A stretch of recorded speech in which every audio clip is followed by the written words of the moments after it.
Olá, seja bem-vindo à nossa aula de filosofia e hoje a gente vai conversar um pouco sobre filosofia moderna, tema importante, tema necessário para você começar a compreender o nascimento da filosofia moderna, você conseguir compreender também, né, o pensamento da ciência moderna. Então tudo está começando aqui, tá? Então quando a gente fala sobre filosofia moderna, mais uma vez eu preciso fazer o contexto histórico. É importante você entender que a filosofia, ela é a maneira como a gente pensa, né, sobre a nossa realidade. Então ela está ali caminhando muito próximo, né, muito perto da história, do que está acontecendo, né, à nossa volta. Então qual é o contexto histórico da Idade Moderna? E aí você precisa lembrar que a Idade Moderna ela começa ali a partir do século XV, né, 14, 15, quando eu tenho, digamos assim, o fim do período medieval e, consequentemente, o nascimento de outras maneiras, de outras formas de organização que a gente vai chamar de moderno. Então, por exemplo, sai agora de cena o modo de vida feudal e será substituído pelo modo de vida capitalista. Sai agora a figura dos nobres, né, dos senhores feudais, e agora eu tenho a figura dos reis. Então, todas essas transformações, né, acabaram dando origem à Idade Moderna. E no campo filosófico, eu coloquei aí uma imagem, né, da arte renascentista. Eu tenho o renascimento científico, artístico, cultural, econômico, o renascimento urbano. Então, a filosofia ela vai tentar pensar, tentar, né, construir aí uma compreensão sobre o que esse movimento renascentista, esse movimento de construção de uma nova realidade, né, a partir de agora, pode ser compreendida. E aí o tema central deste renascimento volta a ser o homem. Por que volta a ser o homem? Primeiro porque antes da Idade Moderna a gente teve a Idade Média, então a filosofia medieval, se você assistiu a aula sobre filosofia medieval, você vai lembrar que o tema central era essa relação muito próxima com Deus, né? Deus seria, digamos assim, o grande mentor dessa nossa realidade. A filosofia moderna, ela vai cortar esse cordão umbilical entre a filosofia e Deus e vai colocar agora a filosofia para pensar as questões relacionadas ao homem. Então a gente vai retornar aquilo que lá na antiguidade se pensou acerca da existência humana. Então por isso que a gente traz o período, né, como o período do humanismo, o retorno do homem, né, à centralidade do pensamento filosófico. E aqui eu trago uma citação, lembrando que você que vai fazer prova do Enem, você precisa ter, né, digamos assim, a habilidade e a convivência com a leitura de textos para que você se acostume com, digamos assim, com algumas palavras, para que você se familiarize com alguns conceitos. E aí eu trouxe da obra do professor Marcondes de Apiaçu uma citação sobre o que seria esse período, né, da filosofia moderna. Vamos ler aqui juntos? Numa palavra, o humanismo é a atitude filosófica que faz do homem o valor supremo e que vê nele a medida de todas as coisas. Herdeiro de Kant, o humanismo contemporâneo, notadamente dos existencialistas e de certas correntes marxistas, define o homem como o ser que é o criador do seu próprio ser, pois o humano, através da sua história, gera a sua própria natureza. Então, por essa citação, você consegue perceber que agora o tema central será eu e você. Será a tentativa da gente construir a nossa essência, o nosso entendimento sobre a realidade e, principalmente, a gente também buscar compreender a natureza, o seu funcionamento, para que a gente consiga modificá-la. Porque, lembra do contexto histórico? Aqui a gente tem um modo de produção capitalista, a gente tem aqui a necessidade de criar tecnologias agora para melhorar a vida das pessoas, quer dizer, de uma parte das pessoas, né? Usar essa tecnologia para produzir cada vez mais, porque o capitalismo ele se alimenta, né, dessa produção geradora de lucro. Então, a filosofia moderna, aqui trazendo para você enquanto conceito, é essa corrente ideológica que vai se espalhar por várias áreas, pelo campo da política, pelo campo da moral, pelo campo do conhecimento, tá? e que tem aí dentro desse tempo, século XV até o século XVIII, e que traz uma mudança totalmente diferente do pensamento medieval, tá? Como eu venho trazendo nas outras aulas, eu trago aqui as características da filosofia moderna e depois a gente vai falando um pouquinho as particularidades, tá bom? Então, de uma maneira geral, quando se fala em filosofia moderna, eu tenho aí o retorno à valorização do homem e principalmente uma valorização muito grande sobre a razão humana. É aqui, neste período, que a gente vai entender que a nossa razão, ela pode conhecer de maneira segura e que, portanto, a gente vai, digamos assim, confiar bastante nessa maneira, né, nessa razão na forma de produção de conhecimento. Já estou dando um spoiler aqui para você, é neste período que surge a ciência, tá? A gente tem a saída do pensamento medieval e a centralidade agora, que a gente vai chamar, né, do período antropocêntrico, e a figura do homem como um sujeito totalmente independente de qualquer interferência divina. Eu sei que o Santo Agostinho já levantou essa bola lá atrás, né, com o livre-arbítrio, mas aqui a gente vai entender que essa realidade ela não tem nenhuma relação com o divino. Ela é um resultado das minhas decisões e das suas decisões e de decisões de pessoas que vieram antes da gente, tá? E aí a gente começa pela política, ok? E aí eu acho que você conhece essa pessoa que está na tua tela, né? Um filósofo muito conhecido, um pensador, na verdade, muito conhecido, que é o Nicolau Maquiavel. Pois é, o Maquiavel, ele é literalmente o pai, né, da política moderna. Por que ele é o pai? Primeiro porque o Maquiavel, ele vai dizer o seguinte, ó, a política, que é essa arte, que é uma ação de governar, ela não tem nada a ver com religião. E eu imagino que causou isso, né? E além do mais, o Maquiavel vai dizer o seguinte, a política, ela tem um propósito, que é o poder. Então, esse poder e a manutenção dele vai conduzir a ação desse príncipe e nada mais. Então, o Maquiavel vai dizer que a política ela tem suas próprias regras e que independe, por exemplo, de qualquer moralidade religiosa ou de qualquer aptidão, tipo a hereditariedade, por exemplo. Então, a pessoa herda o trono e por isso ele será um excelente governante. Maquiavel vai dizer que não. Independe de qualquer tipo de herança, em qualquer tipo de questão moral. Vai depender da habilidade do poder, da habilidade da governância, tá?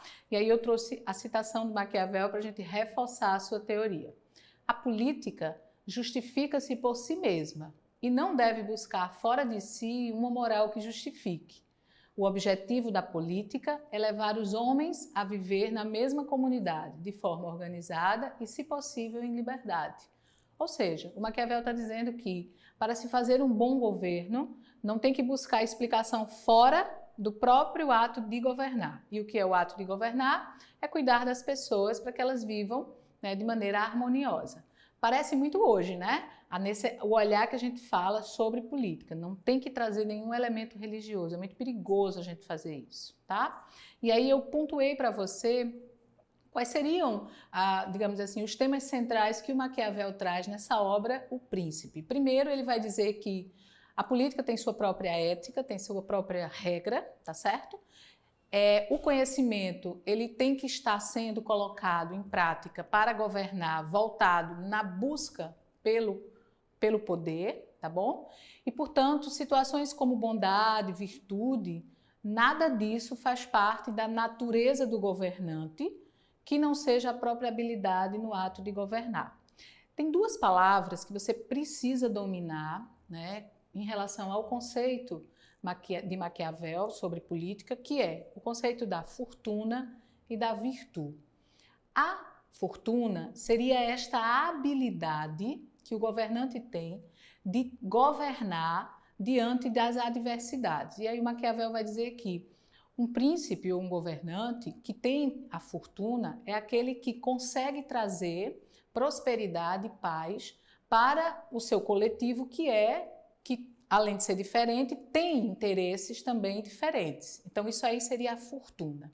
E a virtude seria essa capacidade ou essa compreensão que o governante tem de chegar à fortuna, tá bom? E aí a gente finaliza aqui a participação de Maquiavel com a citação dele, né, que é clássica também: é melhor ao soberano ser temido que amado. Os homens traem menos os seus medos que os seus amores. Então, o que é essa máxima? O Maquiavel vai dizer que é melhor que as pessoas temam ficar sem o príncipe, temam a sua ausência, porque a sua ausência é, digamos assim, a consequência da desordem. Então, é preciso que eles careçam desse líder, né, para que ele se permaneça no poder, tá bom?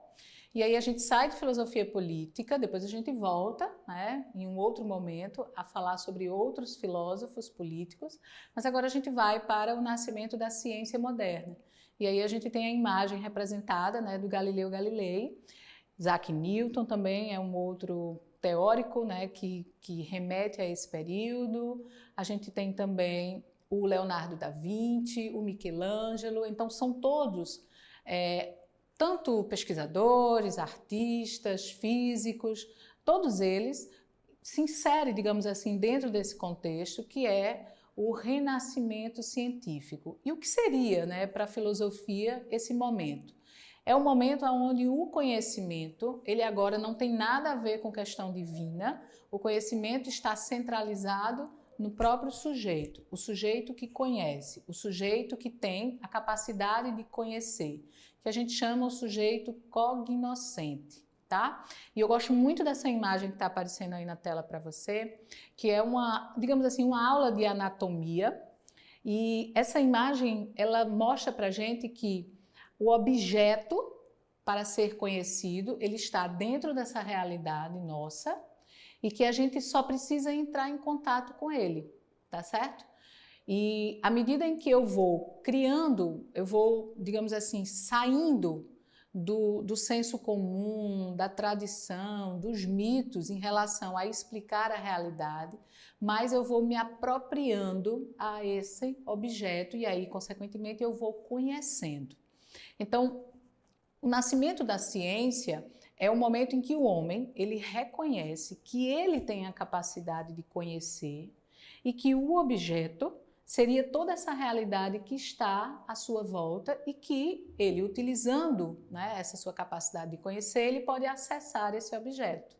Agora, claro, se eu estou falando sobre ciência, esse acesso ao objeto, ele não pode ser feito de qualquer modo, né? Ele tem que ser feito dentro de regras, dentro de um método, tá bom? Então, a realidade a ser conhecida, para ser acessada, ela precisa ser acessada através de métodos. E aí, gradativamente, com as pesquisas, com as experiências, nós vamos conhecendo esses métodos, tá bom? Lembrando que, quando a ciência nasce, a ciência vai entender que a natureza, ela tem regras próprias e, portanto, se eu decodifico essas regras próprias, eu consigo acessá-las.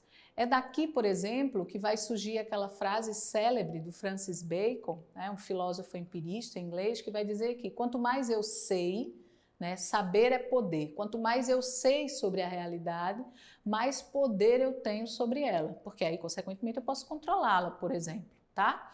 E aí, essa realidade concebida de regras próprias, de relação de causa e efeito, quanto mais eu conheço, mais eu consigo modificá-las. E aí eu trago uma provocação para você. De um lado eu tenho uma imagem que nos lembra o início aí dessa ciência moderna, né, tentando decodificar, por exemplo, a lei da gravidade, tentando decodificar como esse homem pode, né, voar, por exemplo, e hoje a gente tem de um outro lado uma matéria onde a gente já faz turismo no espaço.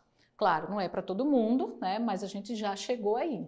Então, consegue perceber que esse controle sobre a natureza fez com que a gente pudesse, né, mensurar, que a gente pudesse controlá-la, tá? E aí, a última característica desse contexto da filosofia moderna seria no campo da episteme. Você pode parecer, opa, que palavra é essa? Vê, pode parecer estranho para você, mas episteme quer dizer conhecer, tá?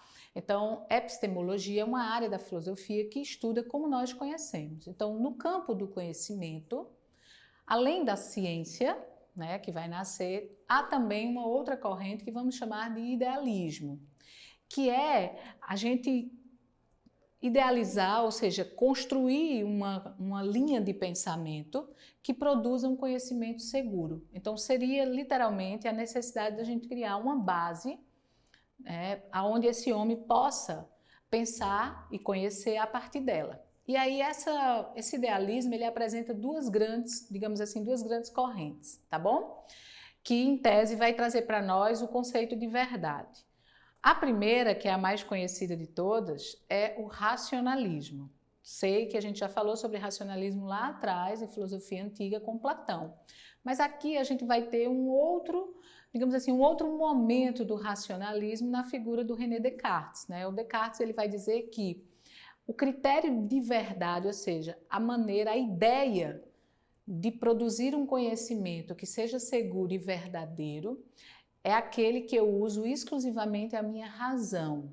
Porque para o Descartes, os nossos sentidos, as experiências promovidas pelos nossos sentidos, elas são falhas, elas aparecem algumas falhas e, portanto, não pode ser um critério de verdade. E em contrapartida, a gente tem uma outra teoria que é o empirismo, né? Aí representado pelo John Locke. O Locke vai dizer que, primeiro, eu não posso conhecer se eu não passar primeiro pela experiência, para que essa experiência preencha o meu intelecto de informações. Porque, para John Locke, nós não nascemos com nenhum conhecimento, nós nascemos com a capacidade de conhecer, mas não nascemos com nenhuma ideia ou nenhum conhecimento e, portanto, a gente precisa da experiência.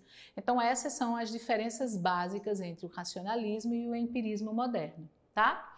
E para a gente finalizar aqui, a gente tem, dentro desse idealismo, racionalismo e empirismo, a gente tem o criticismo kantiano. Esse filósofo que está aparecendo aí na sua tela, um filósofo iluminista prussiano chamado Immanuel Kant. O Kant vai dizer que nós precisamos também construir uma base de conhecimento que seja autônomo, que seja crítico, que nos dê liberdade de pensar para que a gente não conheça somente a partir do outro, tá certo? E é a partir de Kant que a gente vai ter aí, de maneira muito clara, um movimento chamado de iluminismo, né? Que tem essa, digamos assim, essa grande confiança na razão humana e na emancipação, ou seja, na autonomia do pensamento humano, ok? Então essas são as características mais fortes e mais necessárias para você compreender a filosofia moderna, e aí eu te chamo para a gente praticar, para a gente resolver aqui uma questão de Enem, vamos lá? Para a gente entender como é que esse período da filosofia moderna pode aparecer para você, ok? Lembrando mais uma vez, toda aula eu vou dizer isso, vou ser repetida para entrar no teu juízo, para no dia da prova você lembrar, eita, Vivi falou para mim que primeiro eu vou para a referência, tá? Então, mais uma vez, eu tenho 2 textos, e aí vê, dica importante, quando a prova, ela aparece 2 textos, normalmente a ordem de comando, ela quer que você ou compare um texto com o outro, ou você faça uma análise a partir do texto, tá? Então, você não pode descartar esse texto, beleza? Então, vamos lá. A gente tem a referência, então eu tenho no texto 1 Descartes, então na hora você vai lembrar, opa, é uma questão de filosofia, Descartes, filosofia moderna. O segundo texto eu tenho também uma referência, problemas da filosofia. Então você já sabe que é uma questão de filosofia, ok? Aí você deve estar pensando, claro, Vivi, a gente está na aula de filosofia, é uma questão de filosofia, mas na hora da prova, meu amor, eu tenho 45 questões, tudo misturado.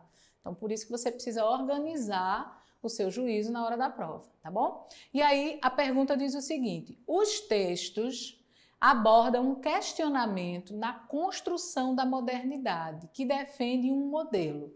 Qual é o modelo? É essa a pergunta. A pergunta ela é simples, ela quer saber qual é o modelo que aparece nos textos que faz parte da construção da modernidade, do pensamento moderno, tá? E aí a gente vai lá para o texto. Texto 1. Considerando apropriado deter-me algum tempo na contemplação deste Deus todo perfeito, ponderar totalmente à vontade seus maravilhosos atributos, considerar, admirar e adorar a incomparável beleza dessa imensa luz. Aí você deve estar pensando, peraí, mas você falou para mim durante a aula que a filosofia moderna não tem mais nada a ver com religião, de fato. Só que aqui o Enem, ele coloca, né, esse texto, esse fragmento do Descartes falando sobre Deus justamente para te confundir, tá? Se liga aí no que a questão está querendo. Vamos lá para o texto 2. Qual será a forma mais razoável de entender como é o mundo? Existirá alguma boa razão para acreditar que o mundo foi criado por uma divindade toda-poderosa? Não podemos dizer que a crença em Deus é apenas uma questão de fé. Então, eu tenho um questionamento nesses dois textos que faz parte da construção da modernidade. E o que é a característica da modernidade? Letra A, centrado na razão humana. Gosto disso aí. Lembra? Modernidade, eu tenho o retorno para a centralidade do homem, para a centralidade da razão humana. A gente já encontrou a nossa questão. Aí você pode estar pensando, e por que colocaram Deus no texto? Justamente para te confundir, tá? Então se liga aí. Letra B, baseado em explicação mitológica, de jeito nenhum.